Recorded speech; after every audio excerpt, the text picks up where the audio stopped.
Okay. Ron, akong ipatag na niya na akong istorya. Bisaya, i-translate og Batanggenyo. So karon, akong ipatranslate niya ang translate siya ang musulte. Siya ang musulte anang translate.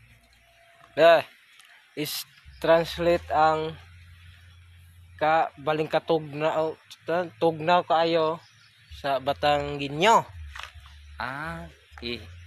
Sige. I-translate nako ang tugnaw baling tugnawa dire sa Batanggenyo ang inistoryahan. Oh, Sayo na kana. Ay nako po, bang sobrang lamig din ay.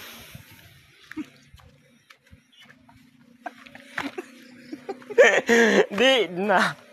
Yawa, sita mo ka. Tagasa mo ka. Taga, mabunaw ra baya po ko. Oy. Mabunaw. Di ka balo. Is translate ng kanang iro.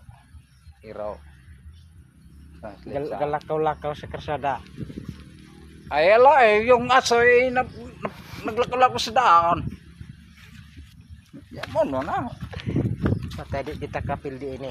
Mayo. Kayo ko ana. Ismail lagi ko kayo ana. Buka to kay Danaw ani. Ni translate ng init. Init. Init ang panahon. Init ang panahon. Oh. Ay nako po, napakainit ang panahon. Mata siya. Translate na. Sunod bag patudlo day ko para kabalo po ko Batanggenyo. Wala day kabalo anang inistoryahan labi ng Bisaya. Gusto nga dumog Batangas. Kinalan kabalo mo anang alaay ko po. Mukhang uulan naman. Kailangan kabalo mo ana. Bye-bye. Sunod na pod.